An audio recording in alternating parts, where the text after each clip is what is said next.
Welcome to County Portal, your simple source for local government services and public records. Let's get started. Today we're talking about a serious and often necessary question: how to find out if someone is on parole. Parole is when an inmate is released from prison before their full sentence is up, but they have to follow specific rules and are supervised by a parole officer.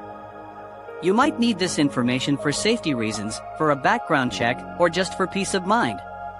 It's public information, but finding it can be a little tricky.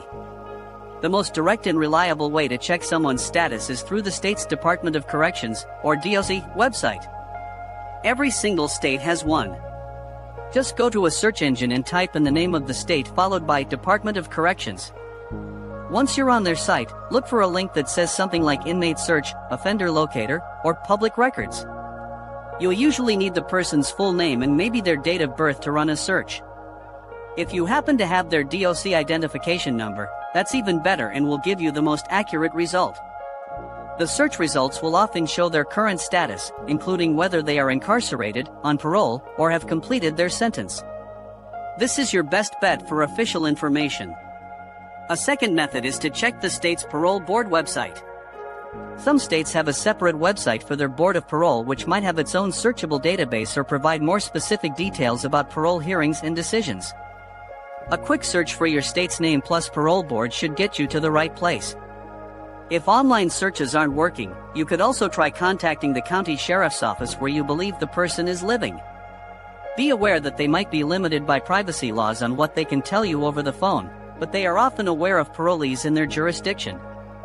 Another option is using third-party background check services. These websites pull public records into one report, but they do have downsides. They cost money, and more importantly, their data isn't always 100% accurate or up-to-date.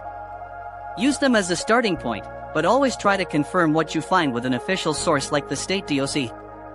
Finally, remember that if your reason for searching is related to your personal safety, please do not rely only on an online search.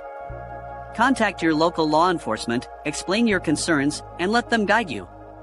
Your safety is always the top priority.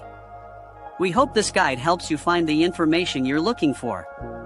Navigating public records can be confusing, but these steps should point you in the right direction. Thank you so much for watching. If you found this video helpful, please give it a thumbs up and consider subscribing to our channel for more straightforward guides like this one. Don't forget